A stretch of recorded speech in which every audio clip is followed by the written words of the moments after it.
Hello everyone, मेरा नाम है नितिन गुज्जर और आपका the new web physics channel में स्वागत है।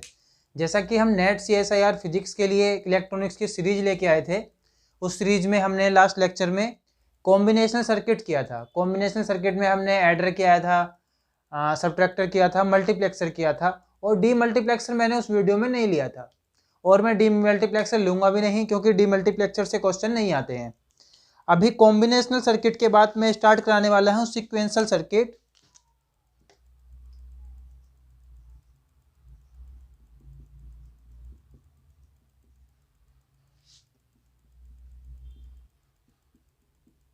Sequential circuits. कॉम्बिनेशनल सर्किट में क्या होता था, जैसे कि एडर था, एग्जांपल लेके समझाता हूं। जो एडर था, एडर क्या करता था, 0 1, इसको ऐड करके हमें देता था 1। यहाँ पे हम ऐड सम लेते थे और यहाँ पे हम कैरी लेते थे। ठीक है। जो नेक्स्ट स्टेप आता था, जैसे कि मैंने ले लिया नेक्स्ट स्टेप, इसमें 1 0, ये फिर से 1 देगा और यहाँ पे अभी तक कैरी दोनों में 0 था। मीन्स क्या था कि जो हमारा प्रीवियस आउटपुट था उस पर उसका जो नेक्स्ट आउटपुट पर कोई भी इफेक्ट नहीं पड़ता था। उस टाइप के सर्किट को हम बोलते थे कॉम्बिनेशनल सर्किट। लेकिन जो सीक्वेंशियल सर्किट होते हैं उनमें यही डिफरेंस होता है। सीक्वेंशियल सर्किट का जो हमारा आउटपुट मिलता है वो इनपुट पे डिपेंड करता है और इनपुट के साथ साथ जो हमारा प्रीवियस आउटपुट था उसके ऊपर भी डिपेंड करता है। यानी कि जो सीक्वेंशियल सर्किट में अभी मैं बिल्कुल बेस स्टार्ट करने वाला हूँ, यहाँ से इसको ध्यान से पढ़ना है आपको। क्यों? क्योंकि इसके बाद ही यहाँ से मैं फ्लिप फ्लॉप कराऊंगा पूरे के पूरे, जो इसके ऊपर डिपेंड करेंगे। फ्लिप फ्लॉप, उसके बाद काउंटर और रजिस्टर,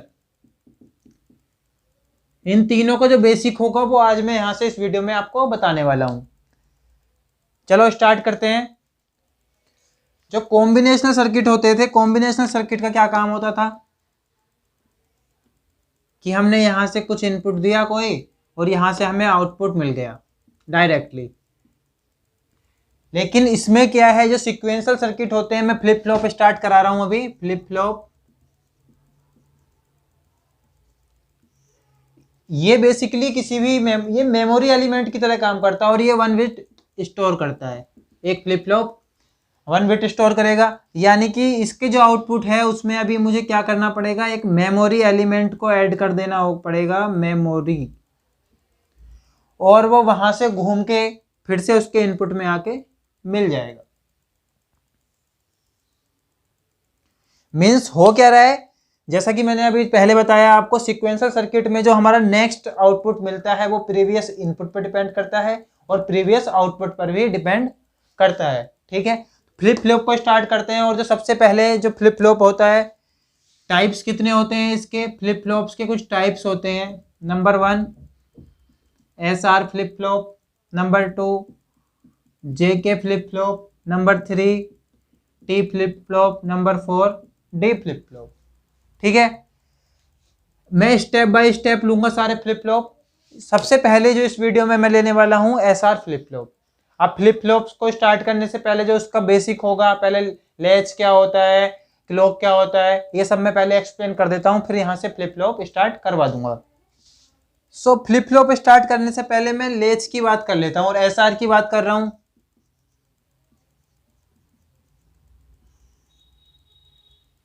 फ्लिप फ्लॉप, इसका SR लेच जो है 2 टाइप से बनाया जा सकता है, यूजिंग नैंड गेट और यूजिंग नोर गेट। मैं यहाँ पे आपको दोनों को एक्सप्लेन कर देता हूँ, लेकिन मैं जो आगे सॉल्व करवाऊंगा मैं नैंड गेट को यूज करके ही सॉल्व करवाऊंगा। ठीक है। तो लेच होता क्या है, यहाँ पे हम नैंड गेट यूज कर रहे हैं, SR।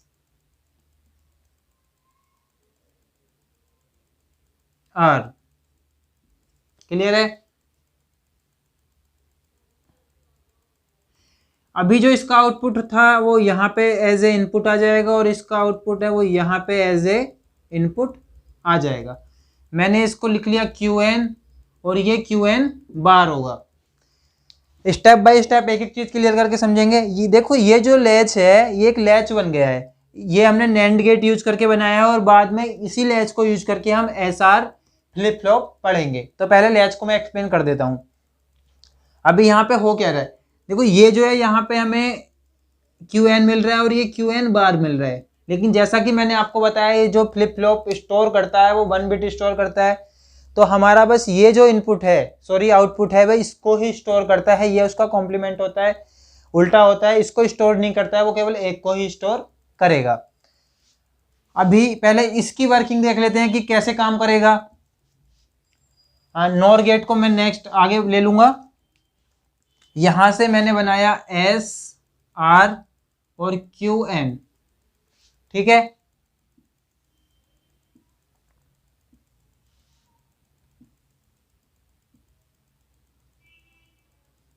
और यहां पे क्यू एन बार ले लेता हूं।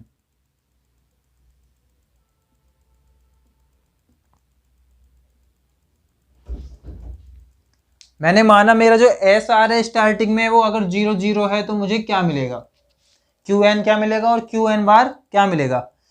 उससे पहले इसको आगे बढ़ने से पहले हमें पता होना चाहिए कि ऑलरेडी मैं पढ़ा चुका हूं नैंड गेट की वर्किंग क्या होती है। माना मेरे पास नैंड गेट है,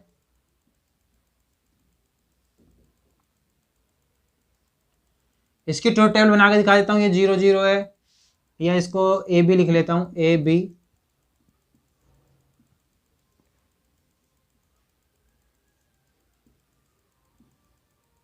ए बी और इसका आउटपुट वाई है।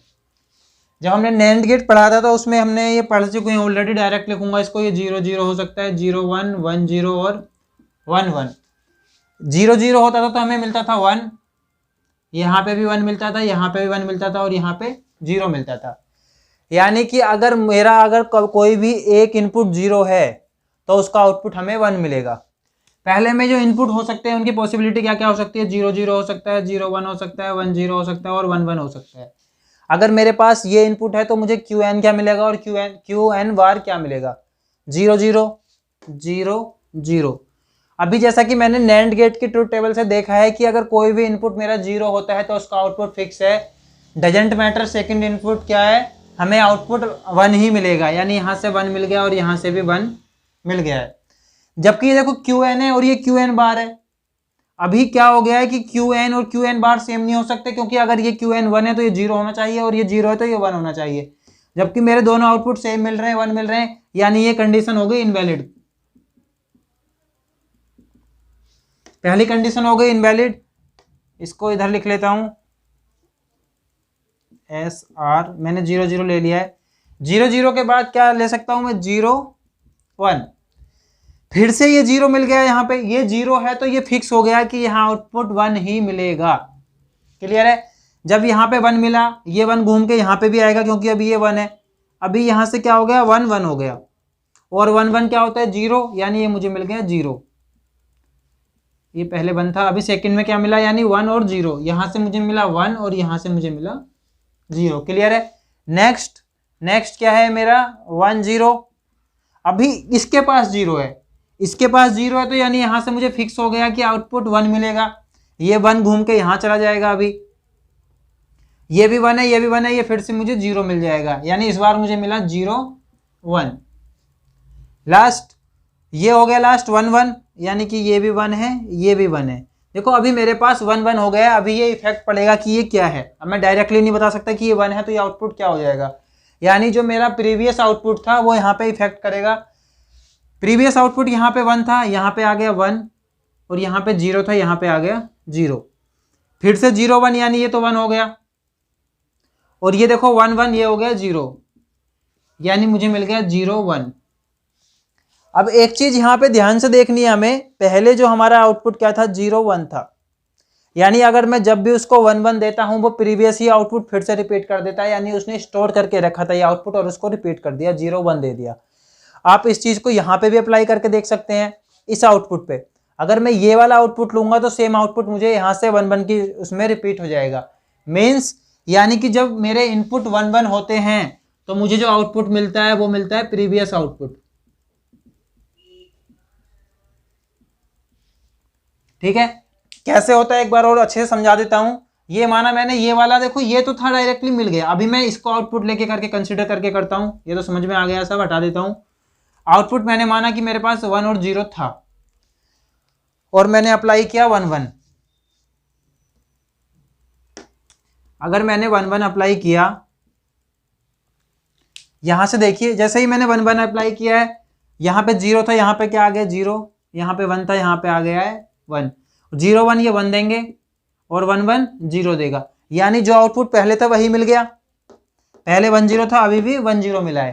कहने का मतलब क्या है कि जब भी हमारे इनपुट और ये कंट्रोल इनपुट होते हैं, जब भी ये 1 1 होंगे तो हमारा जो प्रीवियस आउटपुट होगा वही हमें आउटपुट वहां पे मिल जाएगा। ये मैंने आपको एसआर लैच बता दिया है using NAND gate. Same NOR gate के लिए हो जाएगा।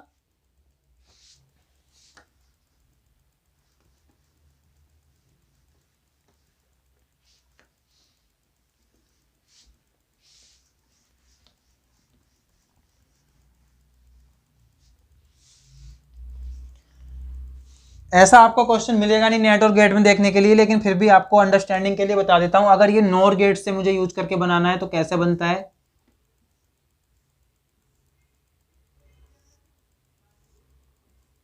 नॉर गेट में फिर से मेरा आउटपुट इसमें चला गया और यहां से आउटपुट इसका इसमें आ गया। बस आपको क्या याद रखना है, जैसे ये एस आर लिया था तो ये आर एस लेते हैं, बाकी सब सेम ही मिलेगा, आउटपुट भी सेम मिलेगा, क्यू एन बार। ये आप खुद से ट्राई कर लेना, बस मैंने आपको बता दिया है कि कैसे बनाना है। उसकी ट्रुथ टेबल देखना, जैसे उसमें क्या था कि अगर कोई भी इनपुट 0 होगा तो डायरेक्टली आउटपुट कितना मिल जाएगा, 1 मिल जाएगा। इसमें नॉर में क्या होता है, ट्रुथ टेबल देखोगे तो रिवर्स होता है कि अगर मेरा कोई भी इनपुट यहाँ से 1 हुआ तो हमारा आउटपुट कितना मिलेगा। देख लीजिए नॉर की ट्रुथ टेबल क्या हो गई, अगर कोई भी, ये हो गई ए बी और आउटपुट, ए बी और आउटपुट 0 0 0 1 1 0 और 1 1। अगर 0 0 है, नॉर में क्या मिल जाएगा, यहाँ से 1, यहाँ से 0 1 है 0, 1 0 है 0, 1 1 है 0। यानी कि अगर कोई भी हमारा इनपुट 1 है तो आउटपुट 0 मिलेगा। ये यहाँ पे कंडीशन यूज करनी है और बाकी सब सेम ही करना है, ट्रुथ टेबल भी सेम ही आएगी। ठीक है, अभी हम आर एस फ्लिप फ्लॉप की तरफ चलते हैं। आर एस फ्लिप फ्लॉप यहां से स्टार्ट हो जाता है।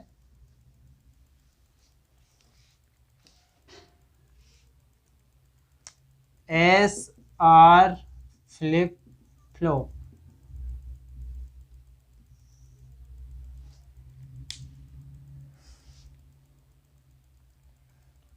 अब एस आर फ्लिप फ्लॉप क्योंकि सिक्वेंशियल सर्किट है, यानी कि जो इसका आउटपुट होगा वो प्रीवियस आउटपुट के ऊपर भी डिपेंड करेगा और इनपुट के ऊपर भी डिपेंड करेगा। ठीक है, और ये एक मेमोरी एलिमेंट होता है, ये मेमोरी यानी कि स्टोर करने के लिए यूज किया जाता है। एस आर फ्लिप फ्लॉप कैसे बनाते हैं, हम नैंड गेट यूज करके ही बनाऊंगा मैं। जो मैंने लैच बनवाया था पहले वो बना लीजिए।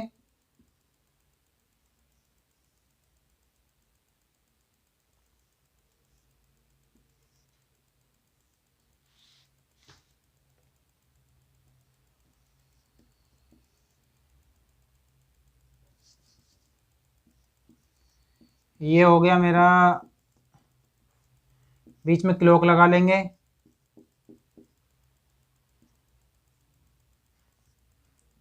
ये हो गया एस, ये हो गया आर, इसको एस डैश बोल देता हूँ और इसको आर डैश बोल देता हूँ। ये क्यू एन है और ये क्यू एन बार है और क्यू एन प्लस भी बोल सकते हैं इसको। अब फ्लिप फ्लॉप में मैंने क्या किया है, देखिए ये वाला जो सर्किट था ये ऑलरेडी हम पढ़ चुके हैं अभी इतना, जिसको मैंने बोला था एस आर लैच, बस ये और एडिशनल सर्किट उसमें ऐड कर दिया, ये फ्लिप फ्लॉप हो गया है। अभी इसकी ट्रुथ टेबल देखेंगे कैसे बनेगी। अभी सिंपल है क्योंकि हम पहले ही पढ़ चुके हैं ट्रुथ टेबल।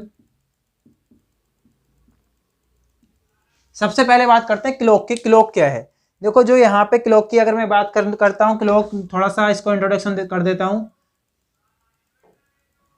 बेसिकली ये 4 तरीके की हो सकती है। इसको हम बोलते हैं negative clock, negative level, sorry.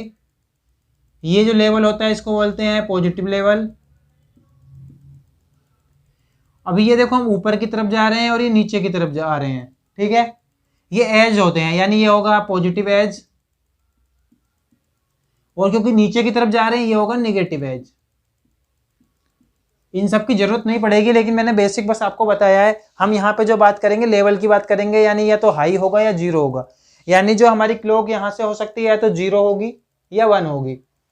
ठीक है, यानी कि अभी मैं ट्रुथ टेबल जब यहाँ पे यूज बना रहा हूँ, ट्रुथ टेबल में मैं सबसे पहले लिखता हूँ क्लॉक, फिर एस आर क्यू एन और क्यू एन बार या क्यू एन प्लस वन बोल देता हूँ उसको। अभी जो हमारी क्लॉक हो सकती है तो 0 हो सकती है, 1 हो सकती है। दो ही पॉसिबिलिटी है। सबसे पहले मैं 0 के लिए कर लेता हूं। मैंने माना मेरी क्लॉक हो गई यहां से 0। अभी जस्ट मैं पीछे देख चुका हूं कि अगर मेरी क्लॉक 0 हो गई तो यहाँ पे क्या हो जाएगा, ये फिर से नैंड गेट लगा हुआ है। अगर कोई एक भी इनपुट 0 होता है तो उसका आउटपुट क्या मिल जाता है, यहाँ से 1 मिल जाता है। क्लियर है? अभी मेरा यहाँ पे क्या है, यहाँ पे 1 आ गया है और यहाँ पे भी 1 आ गया है। ठीक है, ये 1 आ गया। यानी अभी मैंने अगर क्लॉक 0 ले ली तो एस आर मैटर नहीं करेगा कि ये 0 है या 1 है, ये हमेशा 1 ही मिलेगा। आप लेके देख लो, यहाँ पे 0 लोगे, 0 इंटू 0, अब ये नैंड गेट है, 1 मिल जाएगा। अगर मैं 1 ले लेता यहाँ पे 0 इंटू 1 फिर भी 1 मिलता। यानी आप यहाँ पे कुछ भी लो, यहाँ पे मुझे 1 ही मिलेगा। मेरा मीनिंग ये क्या हो गया, यहाँ पे कुछ भी हो सकता है, डोंट केयर। और मैं ये ऑलरेडी पढ़ चुका था जब मैंने लेच पढ़ा है पहले कि अगर ये 1 होगा, एस डैश की वैल्यू 1 है, आर डैश की वैल्यू 1 है, तो मुझे जो आउटपुट मिलते थे वो क्या मिलते थे, प्रीवियस आउटपुट मिलता था। ठीक है, क्लॉक 0 का हो गया। अभी मैंने अगर क्लॉक 1 ली, क्योंकि अभी ये इफेक्ट डालेगा, अगर ये 1 है तो इसके अलग अलग अभी कॉम्बिनेशन बन सकते हैं। यानी ये 0 0 हो सकता है, 0 1 हो सकता है। सारे बना लेता हूं पहले। 0 0 हो सकता है, 0 1 हो सकता है, 1 0 हो सकता है और 1 1 हो सकता है। इसको देखते हैं अभी हम। ये क्या है, 1 है, ये यहां से मुझे आया 0, यानी 0 1 1 ही देगा। फिर से ये भी 0 है, 0 1 1 ही देगा। ठीक है, फिर से 1 1 मिल गया, यानी कि ये प्रीवियस, जो भी प्रीवियस आउटपुट होगा वही मिल जाएगा। नेक्स्ट 0 1, ठीक है, फिर से 0 1 कितना हो गया यहाँ पे 1। देखो ये 1 1 है, 1 1 कितना देगा यहाँ पे 0। क्लियर है? यानी मेरा हो गया एस डैश हो गया यहाँ से ये हो गया 1, ये हो गया 0। और अगर आप जाके देखोगे वहां पे पीछे जो मैंने अभी ट्रुथ टेबल बनवाई थी, ये 1 है, अगर ये 0 है तो यहाँ पे क्या मिलता था आउटपुट, 0 1। नेक्स्ट क्या है, 1 0 1 0। अभी ये 1 है, ये 1 है, 1 1 यहां से क्या देगा 0, और ये 0 1 यहां से देगा 1, क्योंकि अगर एक भी इनपुट 0 होता है तो 1 देता है। अभी मेरे पास आ गया यानी 0 1। लैच में फिर से देखूंगा मैं, 0 1 क्या देगा मुझे। अगर ये 0 1 है तो ये मुझे देगा 0 1, तो मैं ऑलरेडी कर चुका हूं क्या, नहीं, ठीक है, ये मुझे देगा 1 0। ठीक है, और ये 1 1 वाली कंडीशन करनी है अभी। ये भी 1 है, ये भी 1 है, यानी 0 हो गया। ये भी 1 है, ये भी 1 है, ये भी यहां से 0 हो गया है। जब हम 0 0 पे होते थे, मैंने स्टार्टिंग में अभी देखा पीछे लैच में, तो यहां से जो कंडीशन मिलती थी वो मिलती थी इनवैलिड। यानी ये जो ट्रुथ टेबल बन के आई है, ये आई है मेरी एस आर फ्लिप फ्लॉप की ट्रुथ टेबल। और ये बहुत ही इंपॉर्टेंट है, क्योंकि यहाँ से हम आगे बहुत सारी कैरेक्टरिस्टिक टेबल देखेंगे और भी बहुत सारी चीजें देखेंगे ये ट्रुथ टेबल से। अभी इसको याद करने के लिए मैं आपको एक ट्रिक बता देता हूं जो बिल्कुल बेसिक है, कि जो एस की वैल्यू होती है वही यहां से डायरेक्टली मुझे आउटपुट मिलता है। क्यू एन की मैं बात कर रहा हूं। यहां पे देखिए एस की वैल्यू क्या थी, एस की वैल्यू 0 है तो आउटपुट मिल गया 0। एस की वैल्यू 1 थी तो आउटपुट मिल गया 1। लेकिन ये जो आउटपुट मिलता है एस आर फ्लिप फ्लॉप में केवल बीच वाली 2 स्टेज के लिए मिलता है, ऊपर वाली स्टेज और नीचे वाली स्टेज के लिए नहीं मिलता है। बस ये याद रखने के लिए मैंने बताया, इसके पीछे कोई लॉजिक नहीं है। ठीक है, अभी मैं एस आर फ्लिप फ्लॉप की आपको कैरेक्टरिस्टिक टेबल बना के दिखा देता हूं।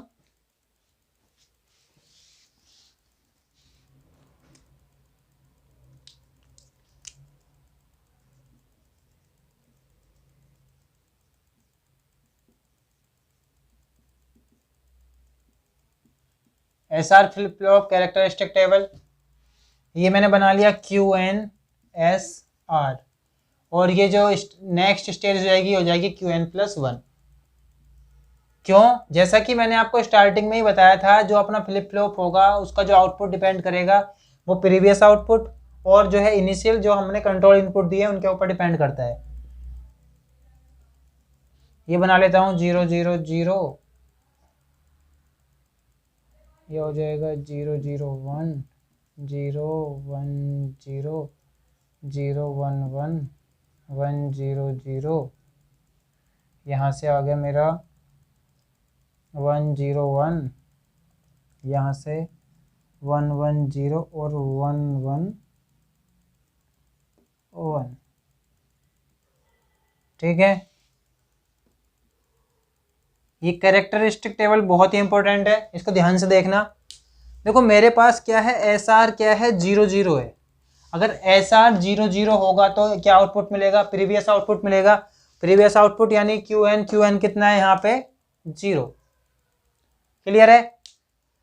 अब एस आर की वैल्यू क्या है 0 1 है। 0 1 पे जैसे मैं ऑलरेडी बता चुका हूँ कि अगर ये दोनों सेम नहीं है, एक 0 है एक 1 है या 1 है या 0 है, जो एस होता है वही आउटपुट मिलता है, यानी 0 1 पे यहाँ पे 0 मिलेगा और 1 0 पे यहाँ पे 1 मिलेगा। फिर से सेम आ गया, सेम के लिए मुझे ट्रुथ टेबल देखनी पड़ेगी। अब भी क्या है 1 1 पे क्या मिलेगा? इनवैलिड मिलेगा। इनवैलिड को शो करते हैं डोंट केयर कंडीशन से। 0 0 फिर से सेम आया है, 0 0 में प्रीवियस मिलता है यानी 1, 0 1 में फिर से 0 मिलेगा, 1 0 में 1 मिलेगा और 1 1 में फिर से इनवैलिड मिलता है। यानी मेरे पास ये कैरेक्टरिस्टिक टेबल ये 1 निकल के आई है। अभी मैं इसका के मैप बनाऊंगा जो मुझे जहां पे पहुंचना है, क्योंकि मेन चीज तो वही है कि इसका आउटपुट मुझे डायरेक्टली पता चल जाए, इतना सब करना ना पड़े। जब क्वेश्चन में सॉल्व करूंगा तो मुझे एक आउटपुट पता होगा, तभी उसके बेस पे क्वेश्चन सॉल्व करूंगा, इतना सब करने की जरूरत नहीं होगी। तो इसका मैं अभी के मैप बना लेता हूं, क्योंकि के मैप बनाना मैं आपको ऑलरेडी सिखा चुका हूं।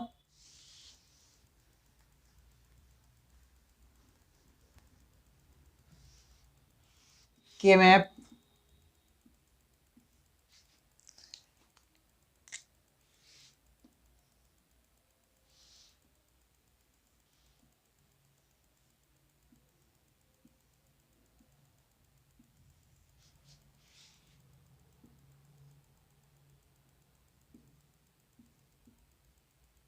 ठीक है, ये मेरा हो गया। यहां से देखिए अभी यहाँ पे 0 है, यहाँ पे 0 है और यहाँ पे 1 है, यहाँ पे डोंट केयर है। ठीक है, ये ऑलरेडी बता चुका हूँ, फिर से दिखा देता हूँ कैसे बताते थे। 0 1 2 3। और अगर आपको के मैप बनाना नहीं आता है तो मैं ऑलरेडी इसके ऊपर वीडियो डाल चुका हूँ, वो जाके देख लेना। फिर ये होता था यहाँ से 4 5 6 7। ठीक है, यानी ये के मैप बन गया है। इसके मैप में देखो अभी मैं ग्रुप बना लेता हूँ। ये मेरा बन गया है 4 का और ये 2 का, और तो कहीं से कुछ बन नहीं रहा है। डोंट केयर यूज कर लिए मैंने। डोंट केयर हम यूज कर सकते हैं जितने से बड़ा हमारा ग्रुप बनता है उसके लिए। तो अभी ये यहाँ पे मुझे क्या मिल गया है, इसको देख लेते हैं। देखो सबसे पहले सबसे बड़े वाले के लिए देखता हूँ मैं। यहाँ से तो कुछ कॉमन नहीं होगा, यहाँ से कॉमन मिल जाएगा मुझे। यहाँ से 1 कॉमन है यानी एस प्लस, अभी ये 2 का जो बना है मेरा पेयर, यानी ये और ये, यहाँ से कितना आ गया क्यू एन, इस साइड से आ गया क्यू एन, और यहाँ से इन दोनों लाइन में क्या कॉमन है 0 0 यानी आर बार। ये जो मुझे कैरेक्टरिस्टिक इक्वेशन मिल गई है यानी क्यू एन प्लस 1 की, अभी यही मुझे चाहिए थी। इसका काम क्या है, इसका यूज करके मैं डायरेक्टली, अगर मुझे ये पता है, डायरेक्टली मैं क्या कर सकता हूँ, किसी का भी आंसर लिख सकता हूँ। क्यों? क्योंकि जो मुझे क्यू एन पता होगा, सिक्वेंशियल सर्किट में हमारा जो आउटपुट डिपेंड करता है वो प्रीवियस आउटपुट पे और इनपुट पे डिपेंड करता है। ये तीनों चीज़ें हमें पता होंगी, यानी कि उसका मैं नेक्स्ट आउटपुट यहाँ से निकाल सकता हूँ। ठीक है, कितना क्लियर है? और यहाँ से आप कोई सी भी स्टेज के लिए निकाल सकते हो। एन यहाँ से नंबर ऑफ टर्म है, यानी कौन सी टर्म के लिए आपको निकालना है। तो आज हमने एसआर फ्लिप फ्लॉप के लिए इतना किया, आगे फ्लिप फ्लॉप को ही हम कंटिन्यू करेंगे, और जितने भी अभी फ्लिप फ्लॉप हैं वो सारे कंटिन्यू करवाऊंगा आगे में, और यहाँ से जितने भी इसके प्रीवियस ईयर क्वेश्चन पेपर आएंगे वो भी लगवाऊंगा। और अगर आपको मेरा कंटेंट अच्छा लगता है तो चैनल को सब्सक्राइब करें और शेयर करें।